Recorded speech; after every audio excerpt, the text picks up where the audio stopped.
Menunjukkan apa Nabi mengatakan demikian dalam keadaan sunnahku? Di riwayat Ibnu Khuzaimah disebutkan masih dari Abi Hurairah, fa innal yahuda yuakhirun. Di riwayat yang lain, hatta tatla'un nujum, hatta tatla'an nujum.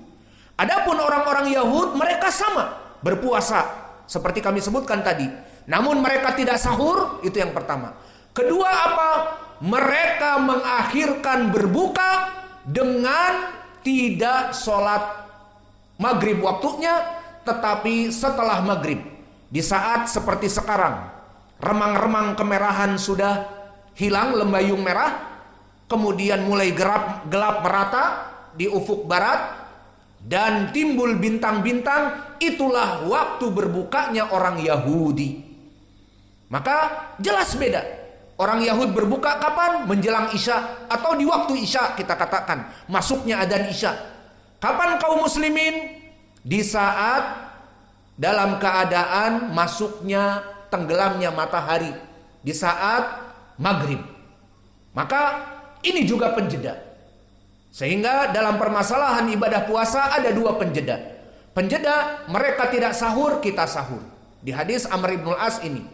Dan penjeda kedua, mereka berbuka setelah Isya dan kita berbuka di waktu maghrib. Maka nikmat agama ini. Ada sahur untuk menguatkan badan. Di saat kerja di siang hari menjadi tukang panen sawit dan belajar mengajar, ada kekuatan di dalam badan kita. Apa? Sahur. Adapun Yahudi dan Nasara tidak sahur. Kedua, Allah memberikan kepada kaum muslimin batasan waktu. Cepat berbuka kapan? Maghrib saja. Maka tenggelam matahari, meskipun tidak semuanya, pokoknya masuk matahari kepada ufuk barat, buka puasa. Mereka tidak, nanti setelah gelap seperti sekarang dan timbul bintang-bintang, itulah waktu Isya, waktu berbuka mereka. Maka lihat, berbeda. Meskipun ibadahnya sama, puasa, namun berbeda. Itu adik kamu dari mana itu? Keluar terus dia. Tidak bisa menahan kencing kecuali pas pelajaran. Main-main di WC. Subhanallah. Allah jauhkan dari sifat seperti itu. Pelajaran, dapat pahala kalian duduk di masjid. Bukan lari-lari ke WC, diam di WC. Dari tadi kami tidak lihat. Datang sekarang. Maka kembali kepada permasalahan. Di sini pun, kalau tadi kita sebutkan tadi puasa sama, namun dibedakan dengan sahur dan berbuka antara muslim dengan kelompok kufar. Contoh yang lain begitu pun sholat. Maka antum mungkin ingat, selalu kami ucapkan sholatlah dengan sandal-sandal kalian, begitu pun ini. Maka orang Yahud dan Nasara diperintahkan sholat. Dengan hadis Ibnu Abbas yang terdahulu, bahwa mereka diperintahkan sholat menggenggam tangan dan berdiri. Tangan kanan menggenggam tangan kiri sama. Namun di antara pembeda, di hadis Abi Daud, sholatnya muslim itu di hadis Abi Daud dari Shaddad ibnu Aus yang sahih, disahihkan oleh Syekh kami Muqbil Al-Wadi'i juga, disebutkan sallu fi ni'alikum khaliful yahud, di riwayat An-Nasai wan Nasara. Salatlah kalian wahai kaum muslimin dengan sandal-sandal kalian. Karena kelompok Yahudi dan Nasara mereka salat tanpa alas kaki, tanpa sandal, tanpa sepatu dan sebagainya. Maka ini pun sama. Ini pun dari sunnah menyelisihi mereka. Mereka salat sama salat. Mereka sama sedekap, tangan kanan di atas tangan kiri. Namun kata Nabi, selisihi mereka, khaliful Yahud, selisihi mereka, karena mereka sholat tanpa sendal dan kita sholat dengan sandal. Maka alhamdulillah kalian berada di Masjid Imam Muqbil Al-Wadi'i, di Ma'had Muqbil Al-Wadi'i, maka kita menghidupkan sunnah sholat dengan sandal. Kenapa kita katakan alhamdulillah, bersyukurlah kalian. Maka kalian yang mengaku notabene ahlu sunnah, menghidupkan sunnah, maka sholatlah dengan sandal. Meskipun seumur hidup satu kali. Jangan ragu dan sungkan, terutama di masjid ini. karena masjid ini membolehkan kalian.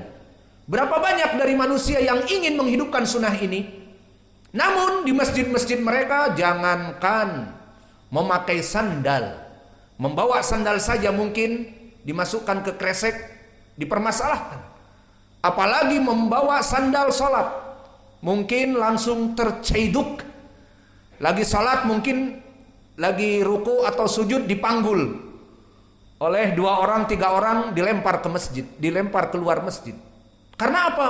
Jarimah kubro, perbuatan dosa besar, sholat dengan sandal. Bid'ah mereka bilang, karena tidak tahu. Maka oleh sebab itu bersyukurlah wahai ahlu sunnah yang mengetahui perkara ini, baik santri atau pengurus, sholatlah dengan sandal kalian. Saya mau terus terang dulu, waktu kami mulai mengaji, waktu mulai salaf, masih di Jogja, belajar dengan Ja'far Umar Thalib, semoga Allah merahmatinya, Allah yarhamuh. Maka kami membaca karya kitab Syekh Mukbil, Masru'iyati Salat Bini Al, disunahkannya salat dengan sandal. Rindu ingin melaksanakan ini. Ingin melaksanakan di masjidnya Ja'far, tidak ada perintah. Ingin salat di masjid awam lebih lagi, bisa terciduk. Langsung diangkat, diusir keluar. Lalu sunnah ini bagaimana mau dilaksanakan? Rindu ke Yaman, ingin melaksanakan sunnah. Maka sampai di Yaman, alhamdulillah tempat kami Syekh Mukbil, kita sudah membeli, ingat sepatu itu, sendal itu namanya homiped. Sengaja dibeli untuk sholat pakai sandal. Dulu harganya masih murah, sekitar kurang dari 100. Maka sudah dipersiapkan homiped nomor 42 kulit. Maka dengan bangga dan senang menghidupkan sunnah. Itulah orang-orang ahlu sunnah, cinta sunnah. Maka di sini di masjid ini tidak usah kalian ke Yaman. Nanti kalau mau ke Yaman ya alhamdulillah, tanpa ke Yaman pun kalian bisa sholat di masjid ini. Bagi orang-orang yang rindu dan mensyukuri atas nikmat yang Allah berikan, bisa sholat dengan sandal dan pahalanya besar karena pahala menghidupkan sunnah, maka laksanakan meskipun 1 kali seumur hidup. Sholat pakai sandal gimana? Tapi sunnah. Ya sudahlah, sekali seumur hidup. Sholat Id saja misalnya, itu alhamdulillah. Kesimpulannya dari permasalahan ini, sholat yang sama pun orang Yahudi sholat, orang Nasara sholat, juga diperintahkan untuk Nabi membedakan.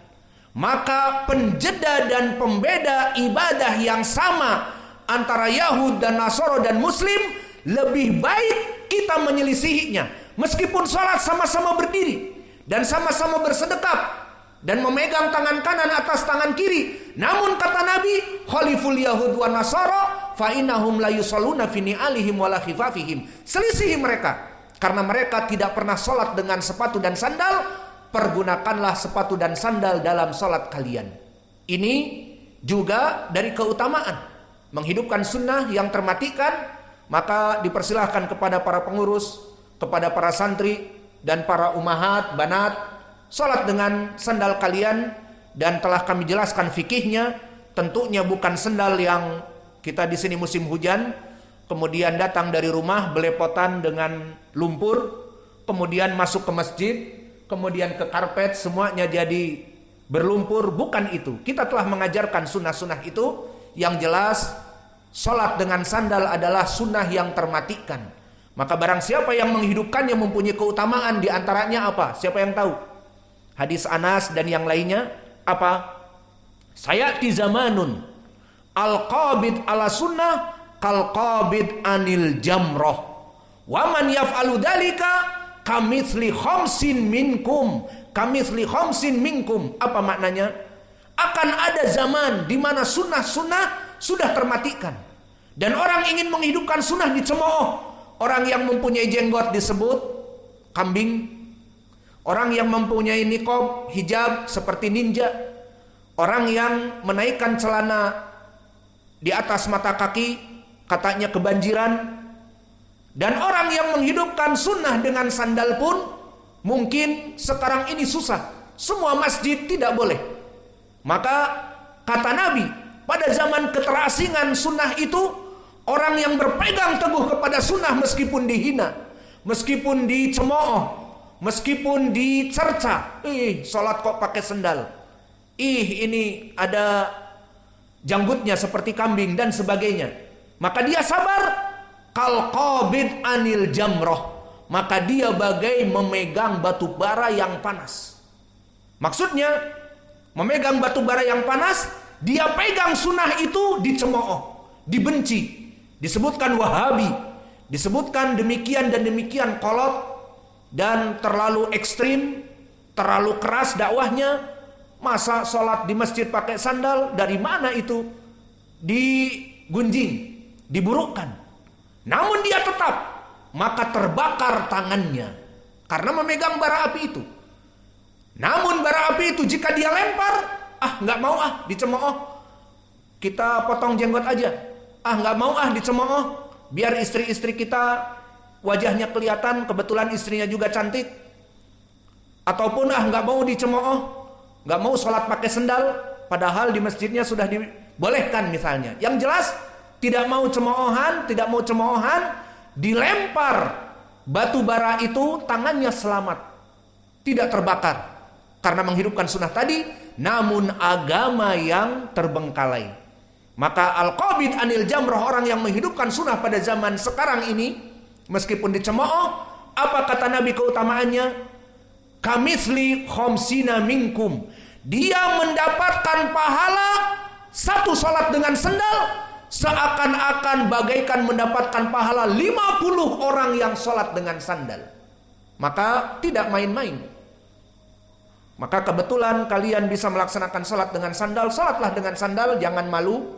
Jangan ragu karena dalilnya sahih dan juga mendapatkan keutamaan 50 dari yang lain.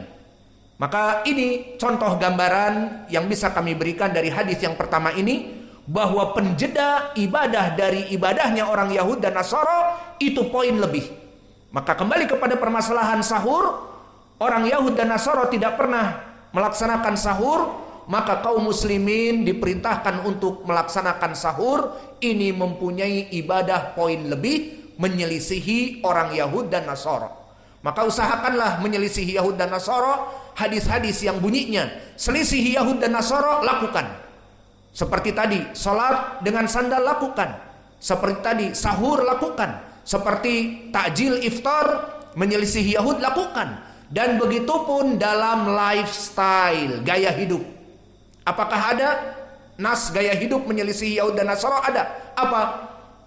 Qassus syawarib wa wafrul liha. Hadis Ibnu Umar, Abi Hurairah, muttafaqun alaih dan yang lainnya. Yang maknanya gaya hidup, lifestyle seorang muslim itu memangkas dari kumisnya yang melebihi mulut dan memanjangkan janggutnya. Ini lifestyle kaum muslimin.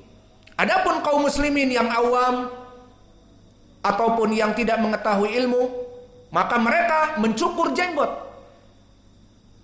karena ketidaktahuan atau karena kejahilan. Maka lifestyle saja, gaya hidup, sudah diperintah oleh Nabi untuk qasus syawarib wa wafrul liha khaliful yahud. Selisihilah Yahudi, karena Yahudi mereka memotong jenggot dan memanjangkan kumis, apalagi kumisnya juga dipelintir kayak Pak Raden. Tidak punya jenggot tapi kumisnya besar. Itu orang Yahudi. Maka dari lifestyle gaya hidup, Nabi tidak menginginkan seperti itu. Kebalik, justru kumisnya dirapikan. Tidak kumisnya sampai bawah, makan minum kumisnya ikut minum. Tidak, dirapikan. Kemudian jenggotnya dipiara. Maka bersyukur yang punya jenggot bisa melaksanakan sunnah. Yang tidak punya jenggot mungkin dalam hati, aduh saya juga ingin melaksanakan sunnah jenggot ini, tapi cuma tumbuh satu, bergantung dan sebagainya. Maka sampai bilang, kalau seandainya jenggot itu dijual di pasar, maka aku akan membelinya karena sunnah. Maka mereka orang-orang yang mempunyai jenggot kemudian